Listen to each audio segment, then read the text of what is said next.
Okay, so we have finished our module 2, which is the methodologies.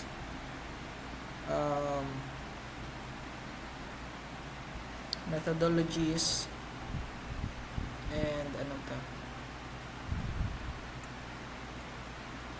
tools and techniques natin sa research. Moving on our week number 5, it is composed of the 4 lessons, 3 lessons lang pala, with several sub-lessons on each lesson. So data processing and analysis have several learning outcomes. Number 1, we have to perform diverse techniques and methods of qualitative and quantitative data collections. So it means we're going to present our data in this in our assignments and our researches.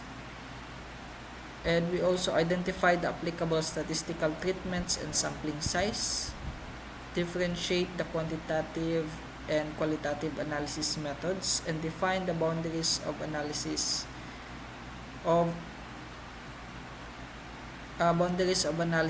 and interpretation of data, and observe the rules of handling tables, figures, and proper citing of sources in bibliography, which is the content of lesson number 1, 2, and 3. So this evening we're going to talk about the data processing and tabulation. May link tayong binigay sa ating Newvle, which you can visit as a basis in your sa inyong gagawing data presentation and data processing and tabulation. For that material number 1, I already have put it here in our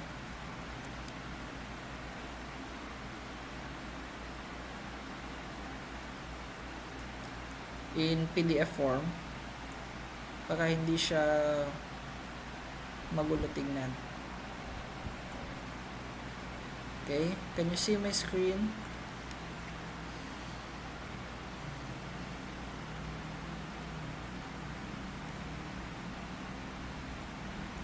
Can you see it now?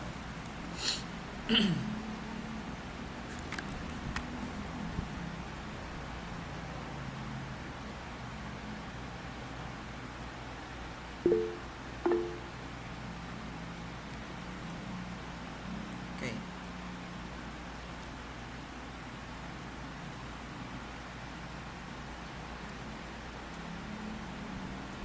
Yan, para malaki siya tingnan. So, classification and tabulation of data is a fundamental process in the field of statistics, even in architecture, because some of our data is in statistical form, Ano ba yung mga statistical form natin na diniscuss natin last time? Diba? We do our histograms, our graphs, our pies, and other statistical representation of data. So, dito, kinaklasify natin yung raw data na yon, in order for us to have a informed decision, classified information. We classify our information based on the preferences of our nature of data that we have collected. For example, by age, by gender, by geographical location, and many other classifications. So now we're going to dig deeper on that. So especially in the context of economics and architecture, parang same lang din yan yung kanyang definition. So they transform raw data into structured form. Okay, ito yung titignan natin, what are these structured form, enabling better analysis. So kung nakalatag ng maayos yung ating mga data, it gives us a better analysis at the end of our study. Interpretation and presentation of different kinds of data, no? Not only in economic, kasi yung pinagkunan ko nito is under economic kasi mas maraming statistical data na nakukuha sa economic, no, side. But for us, we're going to deal it in architectural way. So the proper classification ensures the data is grouped meaningfully, while effective tabulation presents the data clearly and concisely. So may mga techniques tayo mamaya. How do we present our data in clear and concise manner? Okay? The table of content in this discussion is this one, what is classification of data that we're going to discuss firstly. Second is the advantage of classification of data. Third is what is tabulation of data, advantage of tabulation of data, classification of data versus tabulation of data, and it has also differences between the two, classification of data and tabular representations. Okay, let's start with what is classification of data. According to this, we have various kinds of data that are gathered by investigator or analyst, or in your case, you are the researcher, to perform statistical analysis. So the information you gathered is usually raw, no? In raw form. Kumbaga, hindi pa siya na aayos, no? Coming from your respondents, which is difficult to analyze. So to make this analysis meaningful and easy, this raw data is converted or classified into different categories based on their characteristics. So the classification of the data is known as classification of data into different categories or classes with similar, right? If they have similarities or homogeneous characteristics, no? Merong pagkakalapit, no, on those datas. So each division or class are gathered is known as a class, no? Class, no, ang kanyang term. Each division or class of the gathered data is known as class. So the different base of classification of statistical information are geographical, okay? It may be geographical, chronological, quantitative, which means simple and manifold, and quantitative or numerical. So we already discussed, and you have some background on what we are talking about is qualitative and quantitative measurements. So example natin, an investigator wants to determine the poverty level of a state. So in that case, he or she do so by gathering the information of people that states, then classifying them based on their income, education, etc. Okay? So those are the said classification of data gathered. So according to Conner, classification is the process of arranging things, either actual or notional, in groups or classes according to their resemblances. Okay? So take note, according to their resemblances, okay, magkakapareho or may pagkakapareho, and affinities, no? Relationships, and gives expression to the unity of attributes that may exist among a diverse of individuals. So that's according to researcher named Conner. So the advantage of classifying data. No? So classification helps, number one, we have classification helps break down large sets of data into smaller. Kasi pag mas maliit yung natitingnan natin, it is summarized, or it's basically we classify it based on from large to smaller, no? Para hindi ka masyadong browse if you have a large sampling size. Manageable categories and making it easier to understand and analyze, no? Nakikita mo siya in the big picture, kumbaga. And number two, by grouping similar data, Classification aids in recognizing these patterns, no? So here are the keywords, no? You recognize these patterns, trends, relationships within data. So what are the relationships? Na similarities, contrast, um, trend if it's going up, going down, patterns if the pattern is repetitive or not. So by grouping this data, you can see the aids, no, on recognizing these entities. Classification allows also for easier comparison with different data sets, organizing them into coherent groups based on shared characteristics. Grouping this also may increase the streamlines and analytic process, enabling more accurate and efficient data analysis. So, makikita mo kasi the bigger picture, no, as I said earlier. Well-classified data provides clear insights supporting informed decision-making process, okay, in the various fields like business, research, and policy making. Classification also brings order to data, arranging it, and structured from that in easy navigate and reference. Alright. Moving on. So, what is tabulation of data?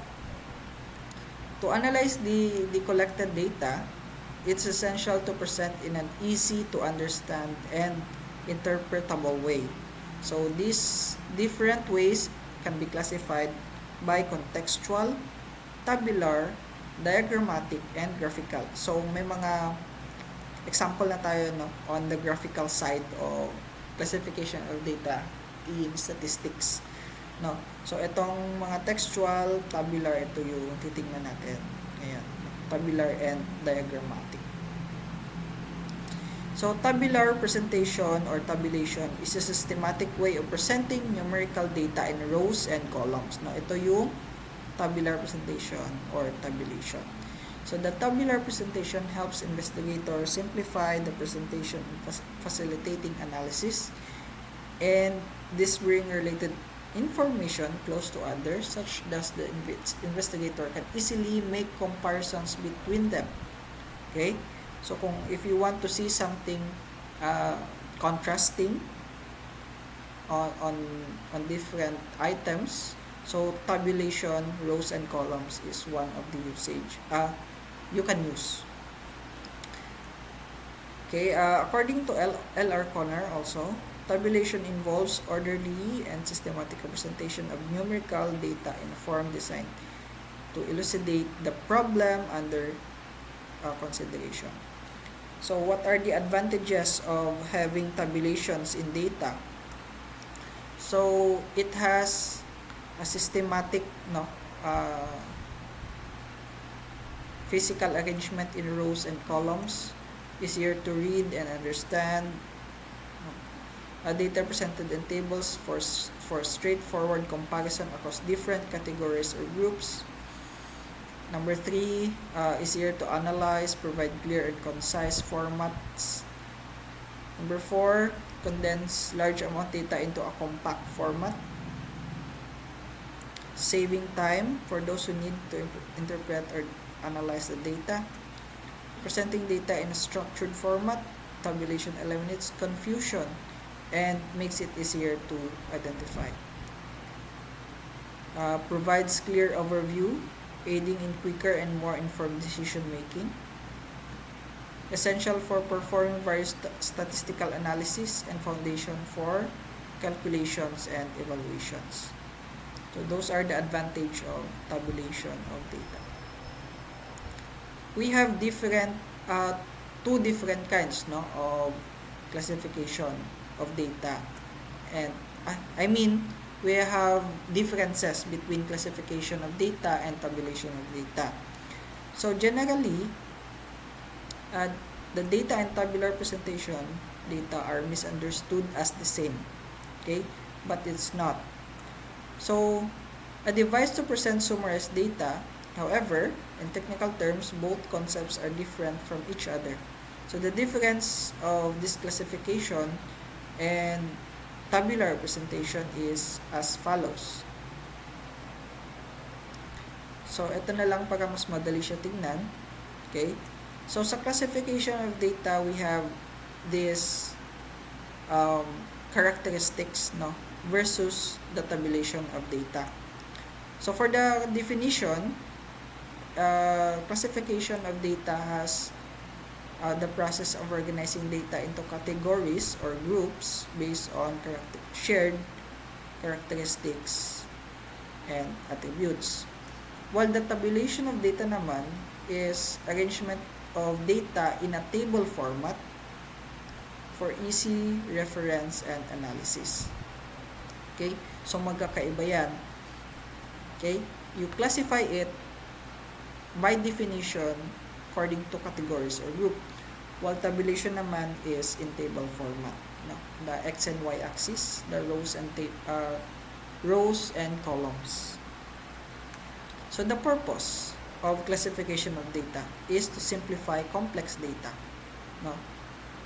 Making it easier to understand and analyze, while tabulation naman is systematically present data in rows and columns, no, for comparison, analysis, and interpretation.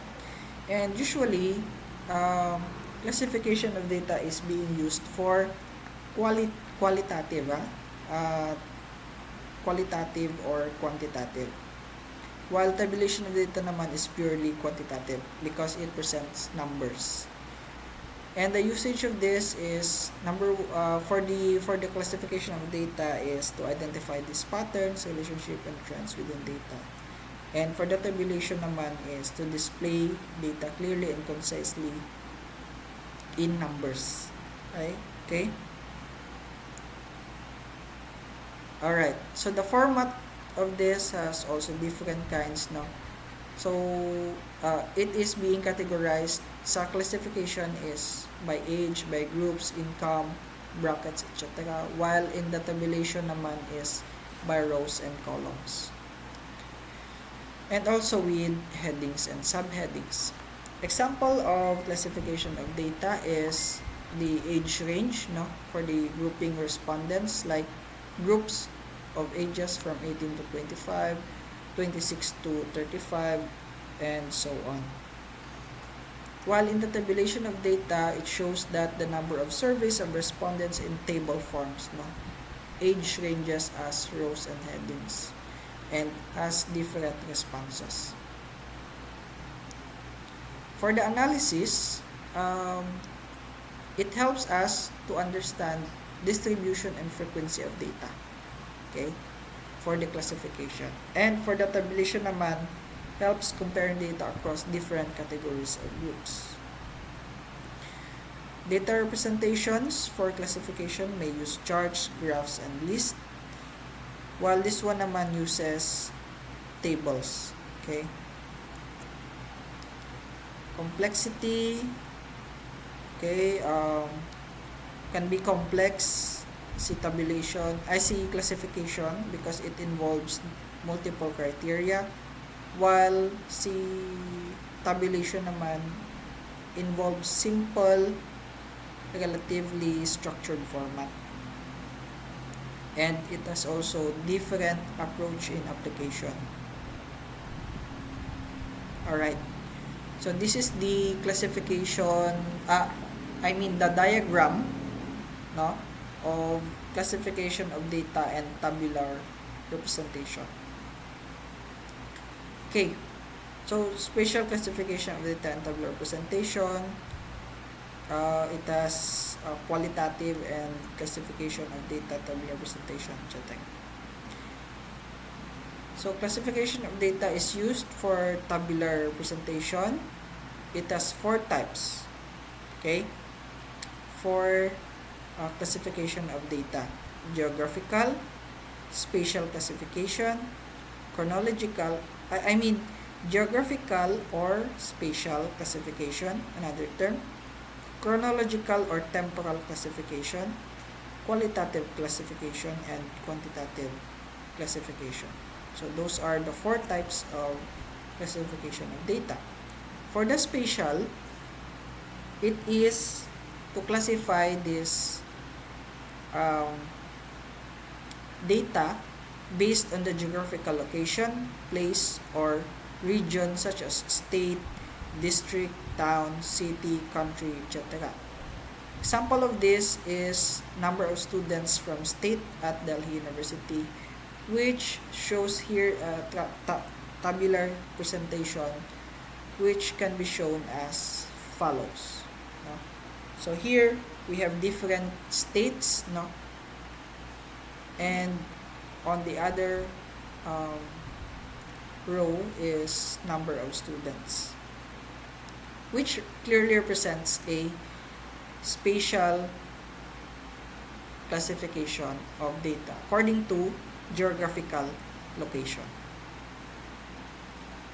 Next is we have temporal classification. Sa temporal classification naman, it's based on the time period, no? Temporal time period. Okay, it has similarity, no, in its name, and the time becomes classifying variable.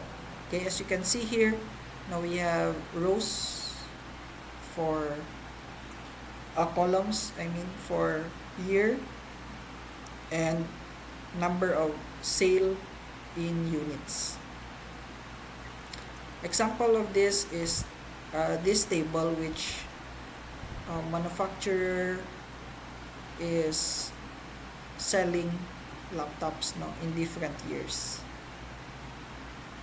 For the qualitative classification of data naman, no, it has going to classify based on qualitative characteristics or attributes. For example of this is the classes 6, no, can be classified into qualitative attributes like male or female, and commerce or science, no, as they represents in this table.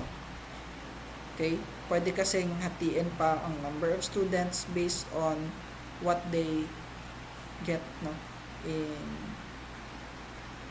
enrolled, no, in commerce and in science.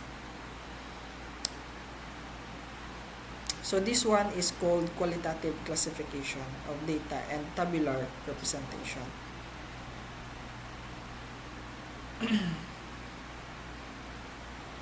And another example of another type pala, no, it is the quantitative classification of data, which has this kind of tabular representation.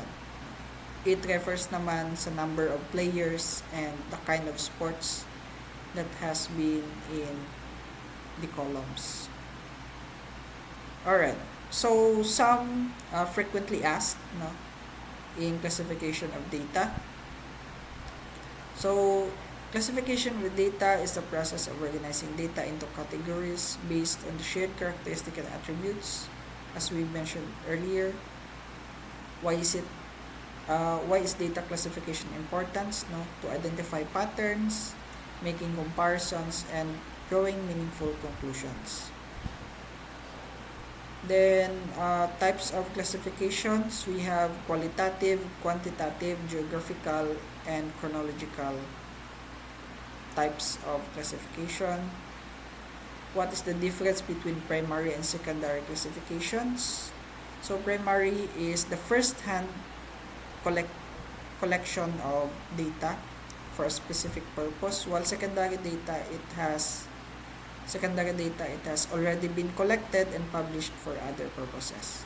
If you get your data from the National Statistics Office, so probably you are collecting second-hand or secondary data. And if you collect your survey through face-to-face interview or focus group, so basically that is primary data collected. So classification applies also on both types, even if primary or secondary. Okay, we already defined this one. for the tabulation of data. What are the main types of tables used in tabulation? These are simple table, represent data on a single characteristic; complex table, present data on multiple characteristics, which can be further classified into double or two-way table, triple or three-way table, and manifold table. So, yung kanina, itong isa, double. Double or two-way table. So, how do classification and tabulation complements with each other in data analysis? So, this classification organizes into data categories, making manageable. Tabulation arranges and classified data into tables, making easier to analyze and interpret, together with the enhanced clarity and accuracy for efficiency of data analysis. Alright, so that's the first part of our lesson for the classification of data. Please stand by for another material which will be opened in Nuvle. So the another lesson will be the another material that is being given to you is the Unit 9 Data Processing and Coding, Tabulation of Data and Presentation. So parang same lang din ito na ating diniscuss, but it in more in-depth reading, and some also coding, meron siyang kasamang coding. Kasi ito, sinasama natin to sa paper. Yan. May kasama siya doon sa paper. Ito, babasahin nyo na lang to for further referencing. Itong classification of data na natin to. Na-discuss na natin.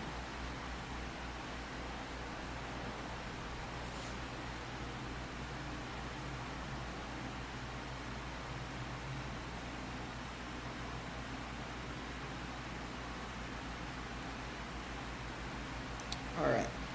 So,